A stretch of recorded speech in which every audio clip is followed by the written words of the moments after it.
Bonjour à tous, bonjour à toutes. Merci d'être venus si nombreux à mon atelier. Non, je plaisante, je sais que c'est pas le meilleur créneau, donc je suis vraiment très reconnaissant que vous soyez venus participer à cet atelier. Alors, pour me présenter rapidement, je suis Baptiste, je suis cofondateur de You Can Lead. Et l'idée, alors je vous dirai un petit mot sur You Can Lead un peu après, mais l'objectif, c'est de vous parler avant tout de satisfaction et de recommandations clients. Alors, pour que je comprenne un petit peu quand même le public, est-ce qu'il y en a qui font parmi vous de la transaction immobilière, qui peuvent lever la main quand même? Ouais. Bon, super. C'est une bonne nouvelle parce qu'on va parler de comment gagner des mandats ultra qualifiés, donc c'est rassurant. Alors, pour dire un petit mot sur You Can Lead, rapidement, c'est la solution de parrainage qui donne vie à la satisfaction client. You Can Lead, concrètement, ça va être une application mobile sur laquelle des particuliers vont pouvoir mettre en relation leurs amis, leurs proches, avec des professionnels référencés sur l'application. Et si ces mises en relation aboutissent, eh bien, les professionnels vont pouvoir rémunérer, récompenser leurs apporteurs d'affaires légalement sur l'application. Le particulier, lui, il a une cagnotte et il va pouvoir décider de soit distribuer en fait cette récompense, de verser cette récompense sur son compte bancaire, soit d'aller donner cette récompense à une association et faire ce qu'on appelle du parrainage solidaire. Voilà, on a les deux leviers qui existent. On a un peu plus de 800 programmes de parrainage sur l'application qui sont déjà référencés pour une vingtaine de secteurs d'activité. Donc on travaille évidemment avec des agents immobiliers, des réseaux de mandataires immobiliers, mais aussi des courtiers en crédit, des agences immobilières, des concessionnaires automobiles, des cuisinistes et encore plein d'autres secteurs. Donc on va vraiment se positionner, nous, en experts de la recommandation digitale. Si ça vous va, je vous propose de dérouler cet atelier en vous présentant les 3 piliers qui font du parcours client post-vente une réussite. Et pour chaque pilier, je vais vous présenter pourquoi le mettre en place, comment également, et aussi avec quels outils. Voilà, vous parlez d'outils pour le faire concrètement. Et à la fin, je resterai aussi disponible, ainsi que mon équipe, pour répondre à vos questions, si vous en avez, ou alors sinon, je vous donnerai aussi le numéro du stand pour que vous puissiez nous retrouver. Alors, pour partir d'une base déjà, je voudrais qu'on soit tous d'accord pour dire que vous êtes assis sur une mine d'or d'informations. En effet, moi, quand j'ai lancé You Can Lead, donc dans l'immobilier avant tout, j'ai rencontré beaucoup d'agents immobiliers et de mandataires qui me disaient voilà, qu'ils avaient des bases de clients, 300, 4000, 20 000 clients acquéreurs-vendeurs acquis tout au long de leur carrière. Et en fait, quand je leur demandais est-ce que vous en faites quelque chose ou quoi que ce soit, très souvent, on me disait non, pas tant que ça. Et alors moi, ça me surprenait. Je leur jette évidemment pas la pierre parce que c'est pas évident de s'occuper d'une telle base de données, surtout quand on est agent immobilier et qu'on doit être sur le terrain au quotidien pour gérer le futur. Et moi, ça m'a au contraire donné encore plus de conviction pour aller aider ces professionnels à tirer profit vraiment de leur base de données qui est, comme je le disais, vraiment une mine d'or d'informations. Et ça se matérialise avec 3 piliers qui sont la satisfaction client, tout par-delà, l'histoire commence ici, qui viendra ensuite donner les avis clients. Avec, une fois que je sais que mes clients sont satisfaits, eh bien, je vais leur demander de raconter leur expérience à leur entourage. Et également la recommandation client, qui est l'aboutissement en fait de ces 2 premiers piliers qu'on va mettre en place. Le premier pilier, c'est la satisfaction client, et j'insiste sur la différence qu'il va y avoir avec les avis clients ou la recommandation client, parce que du premier abord, on pourrait penser que c'est un peu similaire en réalité. On va un peu mélanger tout ça, ça va être un petit peu flou, et il faut vraiment distinguer les deux, parce qu'en fait, entre l'avis client et la satisfaction client, ça ne sert pas le même objectif. La satisfaction client va se concentrer sur l'expérience vécue par votre client, mais raconter directement auprès de vous. C'est-à-dire que c'est vous qui va connaître comment il a vécu, là où l'avis client va plutôt se servir à ce que votre client raconte son expérience aux autres. Et vous verrez que ce n'est pas du tout pareil. On ne va pas parler de la même chose. Donc la première question à se poser, c'est pourquoi collecter sa satisfaction client? Mais j'ai envie de vous dire, est-ce que c'est une question qu'on doit vraiment se poser? Je suis sûr qu'en réalité, c'est évident. Il faut la collecter. Je vous parle quand même, pour rappeler les principes fondamentaux, que vos clients sont vos meilleurs commerciaux, en réalité. Ce sont eux qui vont raconter leur expérience à leur entourage avec vous. Donc, c'est hyper intéressant de connaître comment ils vont raconter cette expérience avec vous qu'ils ont eu justement.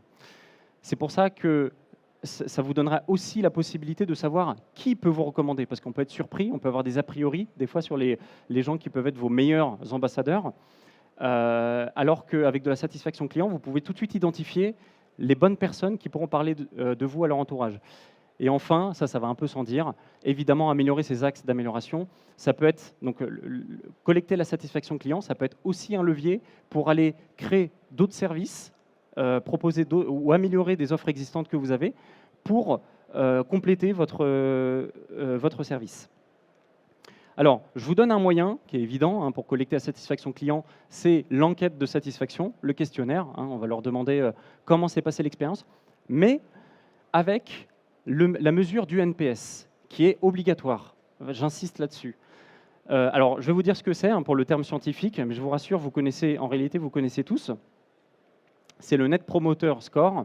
Alors, pour ceux peut-être qui connaissent déjà, alors désolé pour l'anglicisme, le Net Promoter Score, en réalité, c'est, vous savez, toute cette question que vous avez déjà eue. Est-ce que vous recommanderiez mes services de 0 à 10 à votre entourage? Donc, je suis sûr que vous l'avez déjà tous eu dans une expérience à titre particulier. Et en fait, quand on vous pose cette question, c'est qu'on mesure le NPS. Et concrètement, le NPS, c'est un indicateur qui est donc mondialement reconnu. C'est utilisé par énormément d'entreprises dans tout secteur d'activité. Et il va venir classer, le principe, c'est qu'il va classer vos clients dans 3 catégories selon la réponse qu'il aura donnée à votre question. Donc, tous ceux qui vont vous répondre de 0 à 6 vont être classés en ce qu'on appelle détracteurs. Voilà, le mot est un peu dur, mais c'est le mot scientifique. On va ensuite classer donc, de 7 à 8 les passifs et de 9 à 10 les promoteurs. Et le NPS, donc en fait, c'est un chiffre, tout simplement. C'est un chiffre qui va aller de moins 100 à plus 100. Et comment on va venir le calculer? On va prendre tout simplement le pourcentage de promoteurs, le pourcentage de détracteurs, et on va faire une soustraction. Ça va nous donner ce fameux chiffre qui est donc votre NPS. Alors je vous rassure, parce que j'imagine que vous avez déjà peut-être des dizaines d'ateliers dans les pattes, et en plus c'est la fin de journée, donc je vais vous donner un exemple très concret pour voir à quoi ça ressemble. On va prendre 4 clients qui ont répondu à votre enquête. Donc 2 ont mis 9 sur 10, c'est super, 1 8 sur 10, et 1 qui va mettre 5 sur 10. Donc on va deviner tout de suite qu'il y a deux promoteurs, un détracteur et un passif. Et donc en prenant donc le pourcentage de promoteurs et le pourcentage de détracteurs, on va avoir le score de 25 en NPS. Et vous allez me dire, bon, super, chouette, mais ça veut dire quoi? Alors, je vous rassure, il y a des bonnes pratiques qui existent pour dire qu'est-ce qu'un bon score, qu'est-ce qu'un mauvais score, et je vous les donne. Alors, de moins 100 à 0, alors si vous avez ça, il faut absolument revoir quelque chose dans la copie, c'est qu'il y a beaucoup de détracteurs. De 0 à 30, on va dire que c'est déjà un bon début, ça part de là. Et l'objectif va être d'aller entre 30 et 70, voilà, qui va être ce qu'on va considérer comme étant un bon score.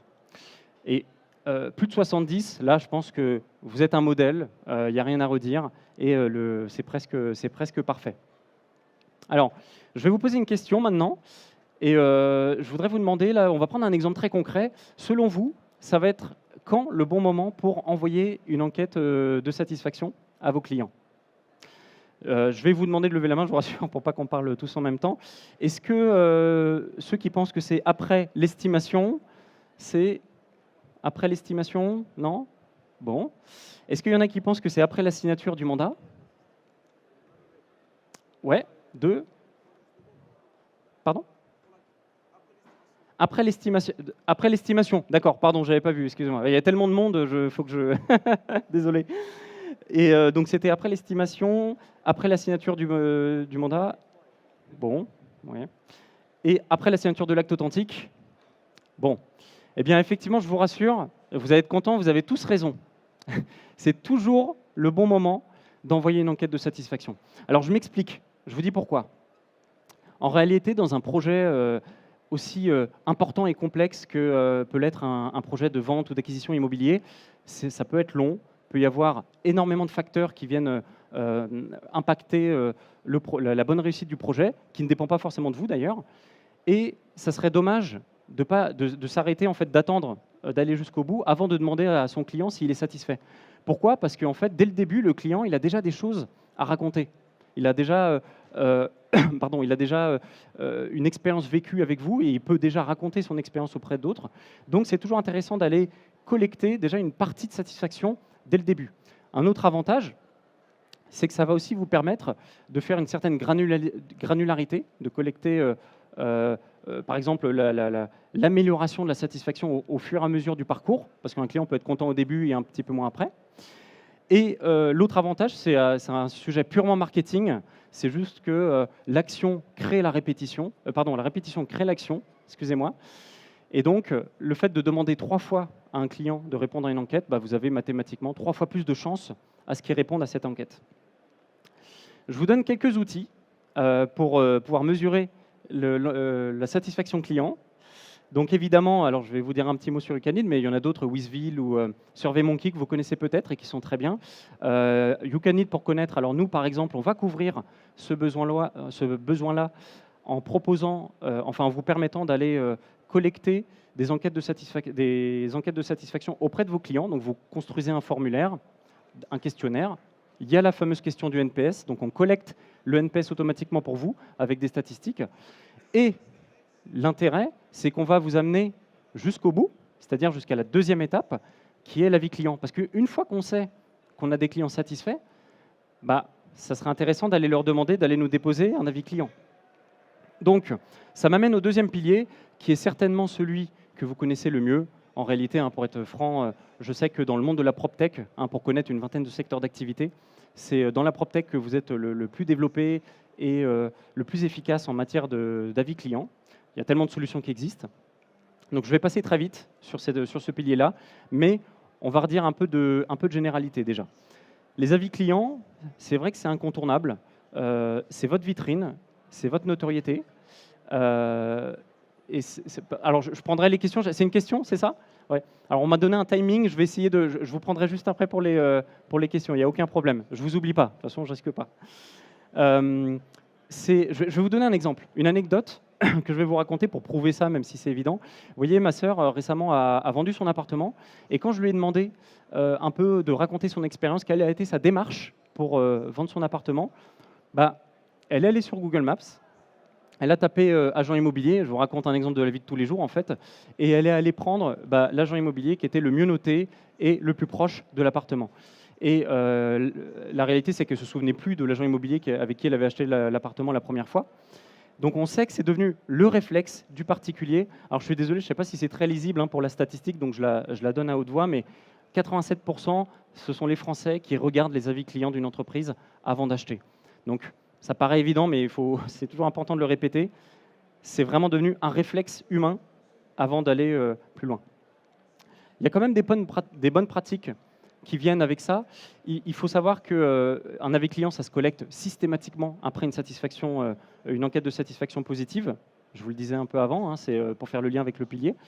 On a aussi remarqué que le fait d'accompagner le client dans sa réponse, ça donne des résultats assez impressionnants. Je m'explique. L'idée, ce n'est pas de décrire l'avis client à la place du client, évidemment, mais le fait de le faire en face à face avec lui. Si vous avez la chance de pouvoir le faire, vous verrez que ça donnera beaucoup plus de résultats, parce que déjà, vous pourrez expliquer votre démarche, comprendre pourquoi le client a besoin de vous laisser un avis, c'est pour améliorer votre notoriété. Et aussi, et je terminerai là-dessus sur ce point-là, ne jamais négliger les réponses aux avis clients, et plus particulièrement les avis clients négatifs. Je peux dire même qu'un avis négatif, c'est positif, en réalité. Ça peut sembler un peu contre-intuitif, mais c'est le cas, parce que ça va vous permettre, ça va être une opportunité pour donner votre réponse à une expérience vécue du point de vue du client. Vous pouvez donner votre point de vue. Et je vous dis, moi, par exemple, je vais très souvent voir les avis négatifs d'une entreprise, déjà pour voir s'ils répondent, si ça les intéresse, les avis mécontents, et voir aussi quelles réponses ils apportent. Ça peut des fois convaincre, finalement, à aller chez ce professionnel, presque paradoxalement. Je vous donne quand même quelques outils. On va voir, alors tous ceux que vous connaissez, on préconisera toujours chez YouCanid la mise en place d'un Google My Business, parce qu'en plus c'est gratuit, et avec l'exemple que je vous donnais tout à l'heure, c'est très important pour le référencement local et la notoriété. Maintenant, donc YouCanid est volontairement pas affiché, puisque nous, à titre logiciel, on n'est pas une plateforme d'avis client, on ne diffuse pas d'avis client comme peuvent le faire toutes les autres plateformes ici. Par contre, on va vraiment accompagner le client dans la réponse, pour, comme je vous le disais, d'aller l'aider à vous déposer un avis et augmenter vos nombres d'avis clients. Donc si vous voulez en savoir plus, j'en dis pas plus là maintenant, mais vous pourrez aller voir notre équipe pour savoir comment on fait. Et on pourrait s'arrêter là, dire bah, c'est super, j'ai mes avis clients, j'ai ma satisfaction, mais ça serait dommage. Et en réalité, moi j'ai une question à vous poser, c'est est-ce que vous ne pensez pas qu'il y a une vie après la vie, en réalité? Et nous, il faut dire oui, parce que c'est justement l'aboutissement de l'avis client, c'est la recommandation. C'est-à-dire, ça serait vraiment dommage de se dire bah, je ne fais rien de mes avis clients, et en fait, au contraire, pour nous, les avis clients ne sont pas terminés tant que la recommandation client n'a pas été faite. Et c'est justement tout l'objet de cet atelier, en réalité. Hein. C'est là où on va passer un peu de temps. Avant de rentrer dans le vif du sujet, je vais vous donner encore une petite réflexion à vous poser. Alors, le suspense ne va pas durer très longtemps, donc je suis désolé, je vais rentrer tout de suite dans le sujet, mais je vais vous donner 4 entreprises, 4 réussites d'entreprises, et essayer de penser aux points communs qui existent entre ces 4 entreprises. Je pense qu'il y en a une que vous connaissez encore peut-être mieux que d'autres. Et comme je vous le disais, bon, je laisse quelques secondes quand même, mais j'imagine que vous connaissez déjà la réponse. Enfin, à chaque fois que je la pose, les gens donnent la réponse. Et comme vous pouviez peut-être l'espérer, c'est qu'effectivement, ces 4 entreprises ont mis, à un moment donné, au cœur de leur stratégie d'acquisition, un système de parrainage ou un système de recommandation client. En tout cas, ils ont fait l'apport d'affaires, une vraie stratégie d'acquisition. Aujourd'hui, c'est indispensable de considérer le programme de parrainage comme un vrai outil pour aller collecter et concrétiser votre satisfaction client. En effet, hein, c'est ce que je dis, hein, c'est vraiment l'accomplissement de ces avis clients, de cette satisfaction client, c'est le fait de rendre quelque chose, de rentabiliser tous les efforts que vous avez mis avant. Pourquoi rentabiliser? Parce qu'en réalité, les avis clients et la satisfaction client, c'est très bien, il en faut pour la notoriété, etc. Mais ça va vous apporter ça va vous apporter, on va dire, du chiffre toujours indirect, un petit peu, parce que ça sera un facteur de réassurance pour vos clients, ça sera un élément que vous pouvez mettre en avant. Mais le plus direct en chiffre d'affaires dans le parcours de satisfaction client, ça va être la recommandation en elle-même, puisque c'est le client qui va vous apporter d'autres clients. En plus, nous, on le sait, la recommandation, bah, ce qui est bien, c'est que ça ne connaît jamais la crise. Le bouche à oreille, ça existe depuis la nuit des temps. Et presque, nous, on le voit même sur notre application, on voit même presque plus de recommandations en période de crise, hein, comme dans le contexte un peu économique, j'exagère un peu, mais voilà, dans le contexte économique qu'on connaît aujourd'hui, on voit presque plus de recommandations qu'avant. Et en plus, la cerise sur le gâteau, c'est que c'est aussi le meilleur moyen pour obtenir des mandats ultra qualifiés. Alors, l'exemple de dire je viens vous voir de la part de quelqu'un, vous le savez, c'est hyper concret, on va finaliser beaucoup plus vite, mais je vous donne quand même des chiffres à l'appui. Hein, le bouche à oreille, c'est de très très loin le meilleur canal d'acquisition pour trouver des clients. On prend une affaire sur 3 qui est convertie avec le bouche à oreille. Quand c'est 1 sur 100, 1 sur 50, sur les canaux traditionnels, on peut penser à la pige, on peut penser un peu à tout ce qui existe naturellement. Donc 1 sur 3 qui est convertie avec le bouche à oreille. Et maintenant, vous allez me dire, ouais, mais alors si c'était si génial, pourquoi on a besoin du reste? Pourquoi on a besoin de la publicité? Pourquoi on a besoin quand même d'aller chercher des leads, d'acheter des bases de leads, si finalement on a ça qui marche très bien? Et vous avez raison si vous vous posez cette question, en réalité. Et moi, j'ai la réponse. Parce que c'est aussi le pilier qui est, faut le dire, hein, le plus difficile à mettre en place, au premier abord. Alors, je vous rassure, hein, je vais vous dire comment faire pour le mettre facilement en place, mais la première approche, c'est que c'est pas évident de mettre une stratégie efficace. Pourquoi? Parce que vous êtes tous recommandés, en réalité. On le sait, hein, je l'entends tous les jours, et on le sait, vous avez peut-être même, ça se trouve, il y en a qui vont me dire, voilà, je travaille que à la recommandation, que au bouche à oreille. Et c'est vrai. Mais est-ce que vous savez combien de personnes pourraient vous recommander, des personnes satisfaites, hein, vraiment des clients satisfaits, pourraient vous recommander, mais ne le font pas? Et il y a des enquêtes qui montrent que sur 50 clients satisfaits d'une entreprise, seuls 14 vont parler activement de leur professionnel à leur entourage. 4 personnes sur 5 ne passent pas à l'action, ne recommandent pas son professionnel, et c'est juste énorme, en fait, comme déperdition. C'est énorme. Donc, nous, la solution à ça, que je vais vous présenter maintenant, c'est de vous poser des questions pour mettre en place un programme de parrainage. C'est un peu une introspection, toujours, qu'il faut se dire. Parce que, alors nous, avec le recul, hein, on a plusieurs années d'expérience dans la recommandation digitale. On sait quels sont les leviers qui fonctionnent, ceux qui fonctionnent moins. Donc, on va tout vous dire. Déjà, la première question, c'est déjà qui peut me recommander. Ça commence par là. Et vous allez me dire, ça peut être un peu bête comme question, parce qu'on peut dire, bah, déjà mes clients, oui, mais pas que. Il ne faut jamais s'arrêter seulement à ses clients. Il faut ouvrir ses chakras pour aller chercher, en fait, tout le monde. La réponse à cette question, c'est tout le monde. C'est-à-dire vos prospects.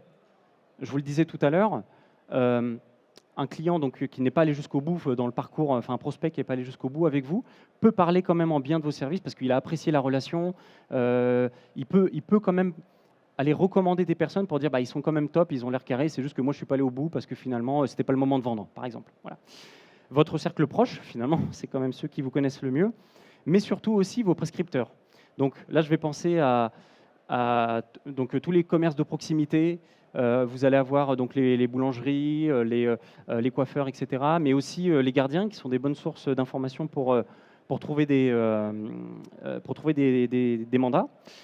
Et ça m'amène à la deuxième question qu'il faut se poser, c'est comment je vais motiver maintenant cette recommandation, surtout pour la dernière cible hein, que je vous parlais, là, les prescripteurs. Comment je vais faire pour que les gens vont vraiment passer à l'action? C'est tout l'intérêt d'un programme de parrainage. Si on ne met pas cette question au cœur du sujet, malheureusement, le programme ne risque pas de fonctionner. Alors peut-être vous allez voir où je veux en venir, parce qu'il y a déjà le petit quiz qui apparaît, mais il y a quelque chose, je vais casser un mythe, et il faut le dire, les chèques cadeaux, les bouteilles de champagne, les trucs comme ça un peu, pour l'avoir vu dans beaucoup d'entreprises, ça ne marche pas. Honnêtement, il faut le dire. Les gens sont contents. Ça ne veut pas dire que les gens ne sont pas contents de recevoir, mais ce n'est pas un facteur de motivation, en réalité. Et le meilleur exemple pour l'illustrer, moi, c'est l'histoire de chèque cadeau, donc sur le marché du chèque cadeau. Pareil, je vous demanderai de me donner un petit peu votre idée. Je vais vous donner un indice quand même. C'est un marché de 5 milliards d'euros en France, d'accord, le marché du chèque cadeau.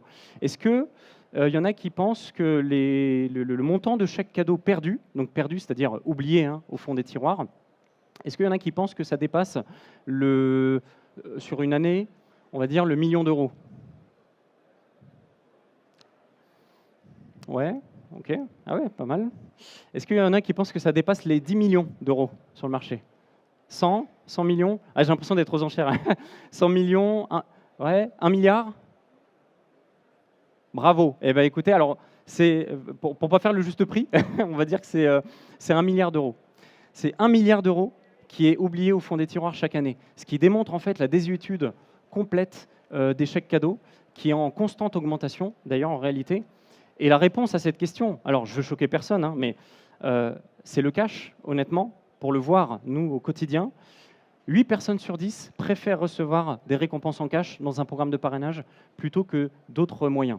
Et je me répète, hein, c'est vraiment, quand je parle du facteur de motivation, c'est vraiment le cash peut être un facteur de motivation.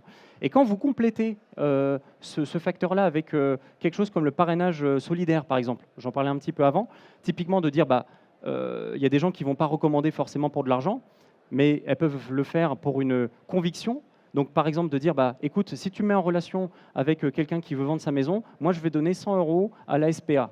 Je dis une bêtise. Hein. Eh bien, là, ça va créer un facteur de motivation qui est différent, qui va être la mise en relation. Enfin, je fais une mise en relation, c'est égal à une bonne action. Et donc, on ne joue pas sur les mêmes leviers psychologiques. Parce qu'il faut le savoir, hein, que la personne qui voulait de toute façon pas de cash dans un programme, elle veut encore moins des bouteilles de champagne ou des chèques cadeaux qui sont en fait de l'incitation à la consommation. Et donc, c'est grâce à ça que vous allez capter les personnes supplémentaires. Enfin, pardon, la dernière question à se poser, c'est comment j'automatise? Comment je rends la recommandation systématique? Parce que c'est bien de savoir qui peut me recommander, comment je les motive, mais c'est mieux s'ils me recommandent régulièrement. Donc, on pense à tous ces systèmes que peut-être vous avez déjà mis en place pour ceux qui font du parrainage, avec des cartons, avec des pages de parrainage sur le site internet, des flyers en agence. Il faut le faire. C'est très très bien. C'est vraiment excellent. Mais je vais vous donner encore un autre scoop. Malheureusement, c'est insuffisant. Encore une fois, si on s'appuie sur ça, ça ne marche pas. Et j'ai vu des entreprises, des grosses entreprises, hein, donc pas dans l'immobilier en l'occurrence, hein, mais je ne citerai pas, mais dans d'autres secteurs d'activité, qui se sont appuyés uniquement là-dessus et qui ont des retours sur investissement hyper faibles. Mais en fait, je vais vous donner la raison, et c'est évident. la probabilité, selon vous, enfin, il faut réfléchir à la probabilité pour qu'au moment où le particulier entend parler de votre programme de parrainage, pour que dans l'heure, voire dans les jours qui suivent, pour quelqu'un qui a une bonne mémoire, moi c'est pas mon cas, va se souvenir du programme de parrainage, pour la probabilité pour que cette personne-là connaisse quelqu'un qui veut vendre sa maison, si je prends là l'exemple d'un parrainage pour des vendeurs, bah, faut un sacré alignement des planètes, quoi, pour que vous soyez sur le bon timing. C'est pour ça, en fait, qu'au premier abord, ça ne fonctionne pas. Et l'idée, alors la réponse à cette question, je vais vous la donner tout de suite. Le meilleur biais, et ça, les 4 entreprises dont je vous avais parlé un peu avant, il y en a qui l'ont mieux compris que d'autres, c'est en fait, c'est ça, c'est le téléphone, en réalité. On a tous un smartphone. J'ai mis quand même une stat pour dire qu'il y a des stats dans la présentation, mais voilà, tout le monde a un téléphone dans sa poche. Et le fait d'utiliser ce médium, c'est génial aujourd'hui qu'on ait ce médium-là, pour faire un programme de parrainage efficace, moderne, ludique et surtout systématique. Les résultats, ils sont vraiment impressionnants. Et je peux vous le compléter cette fois, pour le coup, avec un chiffre beaucoup plus intéressant, un peu après sur YouCanID, puisque nous, on utilise aussi, on a une application mobile de parrainage, donc on a des stats intéressantes à vous présenter là-dessus. Je récapitule un petit peu sur les 3 questions à se poser. Donc, tout le monde peut vous recommander. Il faut avoir un facteur de motivation. Si vous ne voulez pas en avoir un, après, c'est juste, il faut tout simplement pas faire de programme de parrainage, en quelque sorte. Et surtout, il faut penser à comment j'automatise ma mise en relation. Et ça, je le fais avec des moyens appropriés, modernes, dans l'air du temps, et avec, par exemple, donc, une application ou un smartphone. Ce n'est pas toujours évident à mettre en place, mais c'est vraiment clé pour la réussite. Et là, voilà, je vous le disais, on a, nous, par exemple, sur l'application, 32% d'ambassadeurs qui sont récurrents. Alors, pour rentrer un peu dans la terminologie, donc un ambassadeur chez nous, c'est quelqu'un qui fait une mise en relation sur l'application. Et récurrent, c'est-à-dire que donc, un particulier qui a mis en relation son entreprise, par exemple ce mois-ci, eh bien, on en a le tiers qui avait déjà fait une mise en relation pour son entreprise il y a 3 mois ou même avant. Et donc, ce chiffre, il est en constante augmentation, qui prouve que le particulier, grâce à une application, il ne vous oublie pas, il va être animé, il va recevoir peut-être des messages de votre part. D'ailleurs, c'est assez rigolo parce que peut-être vous l'avez vu si vous étiez là hier, mais Opinion System l'a très bien compris avec son idée d'humaniser un peu la relation après la vente. Ça s'inscrit carrément là-dedans. Et donc, pour vous donner quelques outils pour pouvoir le faire, je vais évidemment parler du YouCanID. Il y en a d'autres qui existent pour faire votre programme de parrainage, heureusement. Mais pour revenir sur YouCanID, on va vraiment aller se positionner sur donc, toute la chaîne de valeur que vous allez avoir pour transformer en fait votre satisfaction client en recommandation client. YouCanID, donc on va vous aider à créer ce cercle vertueux de la recommandation, c'est-à-dire on va capter vos clients satisfaits, il faut capter vos clients satisfaits, il faut collecter des avis clients, ça vous le savez déjà, pour augmenter la notoriété et créer des facteurs de réassurance, mais surtout, on va faire quelque chose de cette base-là de clients satisfaits. On va les transformer en ambassadeurs pour qu'ils puissent recommander l'entreprise à leur entourage. Je vous remercie pour votre attention, je vous remercie pour votre écoute. Je reste disponible pour les questions, là, je n'ai pas oublié, vous avez vu, je savais qu'il y avait une question, donc je reste un petit peu ici, je crois, parce que je suis le dernier dans cet atelier. Et sinon, on est au stand H63, dans ce que j'appelle les favelas du Rent, c'est-à-dire qu'il faut aller vers le plateau TV, et si vous ne perdez pas trop, vous pourrez nous trouver au stand H63, donc n'hésitez pas à venir nous voir, on sera très content de vous accueillir, et il y a sinon notre site internet pour... Merci à toutes, merci à tous.